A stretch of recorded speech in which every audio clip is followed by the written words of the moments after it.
Hi there, it's old Magnus Booner. First thing I want you to do is smack that subscribe button for me. Today, we're in the YouTube studio, which looks a lot like the corner of my bedroom. We're not out in the woods.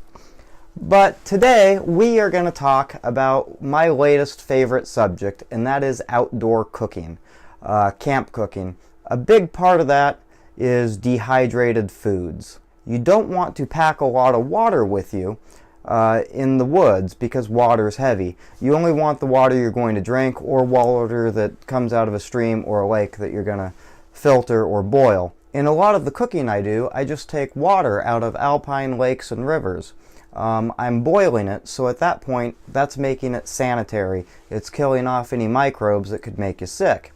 What it does not do is it does not remove any pollutants. Pollutants could be the exhausts of petroleum products or overspray from crops and things of that nature. If I was down in farmland, there would be a high possibility of there being Roundup and things like that in a stream, and maybe I wouldn't want to drink that or consume it, so maybe in that case I'd pack water in for cooking with. One of the things that got me into cooking outdoor meals was these crappy dehydrated hiking meals. I had one of my first hikes a couple years ago. I think it was made by Mountain House or one of those. I don't even know. I don't want to say a brand, but I bought it and I hike in and I boil up some water and I dump it in this little bag and I let it sit for 10 minutes, and as I'm eating it I realize it's like somebody took some instant mashed potatoes and some of that phony instant gravy mix you got at the grocery store and some dehydrated beef and threw it all in a bag together. Because, well, that's what it was. I mean, it was mashed potatoes that were all mixed up with crap, and it was, a single serving. I dumped a bunch of chipotle pepper and garlic and other stuff in it, and I made it taste good enough to eat. But that's when I realized there's got to be a better way than this. And also what I realized, a lot of those prepackaged hiking meals, they're loaded with carbs, but there's no fat or protein. And I'm the kind of guy, if I eat a high carbohydrate meal, about 3 hours later, my body's been running on glucose because it's been converting all those carbs right into glucose. My blood sugar will drop. And when it does, I get angry, or as the kids call it, hangry. A lot of times I can't even think. If I'm eating high protein, high fat meals, that doesn't happen. I don't get that crash and I function better. When I am hiking, I do consume more carbs than I do in my daily life because I'm burning it. But I found that I can make things significantly better than those stupid, pre-packaged meals, and they taste significantly better. The nutrition's better, everything about them's better, and I'm really not carrying around much additional weight. So a lot of what this video is going to be about is I'm going to tell you about the different kinds of ingredients and things and processes that I use when I'm designing these backpacking meals so that you can come up with some meals on your own. Part of the reason I make my own backpacking food is for nutrition reasons. In the world of nutrition, and believe me, I am not a nutritionist, we have what we call macronutrients. Your macronutrients break down into proteins, fat, and carbohydrates. And then micronutrients would be all your vitamins, minerals, and that sort of bullshit. One of the things I don't like about these typical backpacking foods is, like, here's some chicken and teriyaki. And it says 2.5 servings per container. So there's 10 grams of protein per serving. So that means there's 25 grams of protein in this container when I cook this up. Because let's be honest, I'm going to eat this whole thing myself. Let's see, 220 calories per serving, so that's 440, that's 550, so there'd be 550 calories in this. Okay, we'll compare that to one of my favorite meals that I make that I like to call white trash beef stroganoff, which is a box of good old Annie's mac and cheese. Let's see here. This has 10 grams of protein per serving, and there's 2.5 servings per container. But I'm also going to mix that with some of this, or sometimes I'll mix it with some dehydrated hamburger, and I'll make what I call cheeseburger macaroni. It's a hack on an old an old school hamburger helper dish that was called cheeseburger macaroni, but I make my own version. But typically in my white trash beef stroganoff, I'm going to have a whole can of this Kirkland Signature roast beef. Now this stuff is kind of heavy. That is the downfall to taking it with you in the woods. But let's be honest, I'm also packing at least a 6-pack of beer with me for most of my overnights. So at that point, 1 can of meat's nothing. This can weighs 12 ounces. But it's 15 grams of protein per serving. There's 4 servings per container. So that's 60 grams of protein. So let's say I've just hiked, 2,500 feet elevation gain, and my muscles are all tore up and sore. I'm going to sit down for dinner that night, and I'm going to consume a fuck ton of protein. That's going to help my muscles rebuild. That's a lot more compared to this.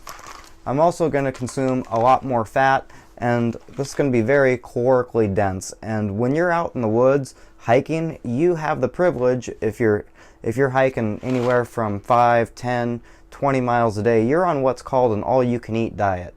When you're doing some serious hiking, you can eat all you want and you're not going to gain any weight. So I'm from the Pacific Northwest, Washington State. And the folks that make this are out of Berkeley, California. They're a bunch of hippies down there. And old Annie's homegrown. This is, as far as boxed mac and cheese goes, this is about the only one I buy. I typically make my own macaroni and cheese, but when I'm headed out in the woods, because this has that little packet of real cheese, it says right there, because it's got that packet of real cheese, I can use that, and it's lightweight and easy to carry. I'll normally mix a little bit of oil or butter into this as well. When I was making that original recipe of the old white trash beef stroganoff, originally I used little half and half cups that I liberated from work that we put in our coffee there. They're little tiny servings of half and half. Well, I realized I'm carrying liquid that I don't need to be carrying. I was walking through the grocery store one day and I was looking at powdered milk products, and I don't like most of those because they're non-fat milk. Then I found the good folks at Nestle make this Nido milk powder, and it's whole milk. I've actually started stocking this in my kitchen, and I use it a lot in a lot of cooking I do, because as an adult I typically don't keep fresh milk around because it goes bad.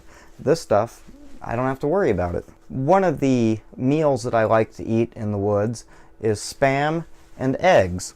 I've got this little container here, and my dad has chickens, so I get farm fresh eggs, and I'll put a couple eggs in here, and I'll pack that up in the woods with me. And then I prefer the Spam Light. It's lower sodium and lower fat. I try to be conscious of my heart health even when I'm out in the woods, believe it or not. And so one of my favorite backpacking breakfasts is Spam eggs, and I'll normally bake off some bannock to eat with that. So each egg has 6 grams of protein in it. And then one of these Spam singles has 11 grams.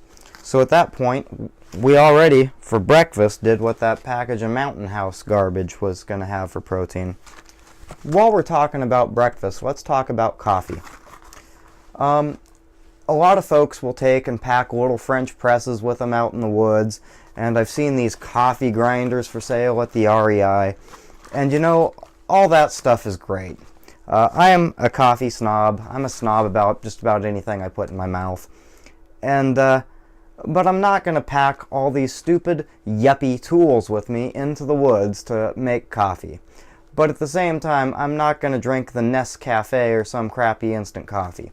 And luckily I don't have to. The good folks at Starbucks started making instant coffee. It comes in these little pouches. You dissolve one of these in I think about 6 or 8 ounces of water. And it's great. My friend Kim actually works in the coffee industry, and she tells me what this is. It's not any kind of freeze-dried coffee. They take coffee beans and they grind it really, really fine, like talcum powder. And then they put it in nitrogen-purged sack here so it doesn't oxidize, or I shouldn't even call this a sack, it's a little tube. And then you just put that in your cup and you add hot water to it. When she told me that, I thought it was interesting, because when I travel and I'm in Czech Republic, they have something there they call Tureka kava, which translates Turkish coffee. And essentially it's not the way they actually make coffee in Turkey. I believe it's the way they make it in Greece, but in Czech Republic they call it Tureka kava, Turkish coffee. What that is that's really finely ground coffee with hot water dumped on top. You stir it around, the grounds settle the bottom, and you drink this really strong coffee off of it. It's great. Well, this is kind of an Americanized, bastardized version, and it's about the best coffee. It is the best instant coffee I've ever found. It's the best you're going to take with you backpacking. These are Idahoan instant mashed potatoes. Like I said, when I'm out there in the woods, I do take advantage of the fact I'm hiking around so much. I get the luxury of consuming more carbs. So I'll indulge in some of these Idahoan instant mashed potatoes. But this is how I'll take them out in the woods with me. I'll measure them out in the sack, and then I'll actually add some butter to it.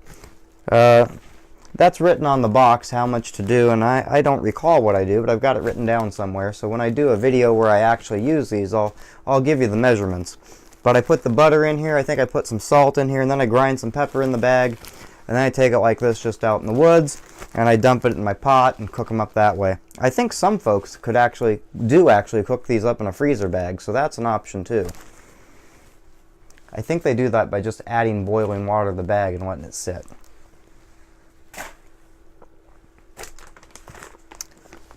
Then we've got some dehydrated meat products we use. This one is pork sausage crumbles.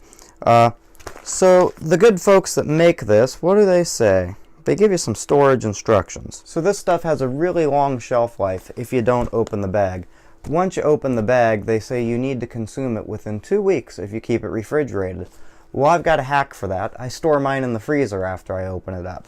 At that point, it's going to last me all summer long. Anytime I want to go out hiking, I measure out what I need for the recipe, put it in a plastic bag, I take it in the woods with me, I'm good to go. These are pad thai noodles. So one of the dishes that I make is some pad thai out of top ramen. Well, after doing that a couple times, I figured out it's just as easy to take pad thai noodles out in the woods. They cook up quick, and you're eating a little better. I mean, what tastes better, top ramen or pad thai noodles? So you can take pasta, mac and cheese, all kinds of different pastas out in the woods, and so this is one I'll take with me. I'll do a spam pad thai where I do 2 of those spam singles, and well, the recipe is on the YouTube video. I'm not going to tell you all about that. Mountain House, they make this ground beef. I've got a dish I'm working on called cheeseburger macaroni. It will use this. It's the same deal as the sausage crumbles. You need to consume it within 2 weeks after you open it, but I'm going to stick it in the freezer at that point. I'm going to buy myself a bunch of time. That's a hack you can use. A fella named Justin packages this peanut butter in these little pouches. The thing that upsets me about this product is it contains dry roasted peanuts and palm oil. Well, why does it contain palm oil? It's because the market to sell peanut oil is, well, there is one, and it commands a much higher price than palm oil. And so they take the peanut oil out, and they replace it with palm oil. And if I was a real hippie and didn't just look like one, I would tell you how evil and bad palm oil is, because they plant all these, what do they call those?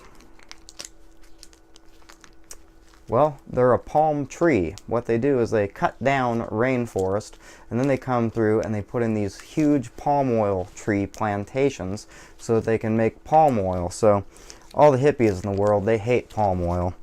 But I'll use this. I'll put peanut butter on the bannock, or I'll use this peanut butter in my pad thai recipe. One of my friends taught me about pistachios. Of course, a lot of us grow up eating, different kinds of nuts. Pistachios are one of the most tasty, and they're extremely calorie dense, and they're salty. Who doesn't like salt? If you're summertime and you're sweating a lot, you need to replace electrolytes in your body because you're sweating out salt. So that's a time when you'd actually need to consume salt. With the way I cook, there's going to be plenty of sodium in it anyway, but maybe if you don't have a way to replenish that, you'll get it on your nuts. You can get a lot of salt in your diet by eating nuts. This is pastry flour from old Bob's Red Mill. What is pastry flour? Well, it's a flour specifically for making pastries. Folks use it in pie crusts, in biscuits, and cookies and things of that nature. The reason they do that is it's a low gluten flour, so it won't make things as chewy and tough. It makes them much more flaky. When I make bannock or when I make my biscuit recipe, I prefer to use pastry flour because it just makes a better, more tasty baked good. The one downside about this old Bob's Red Mill, when I get a 5-pound sack of this, it's just north of $16, $17.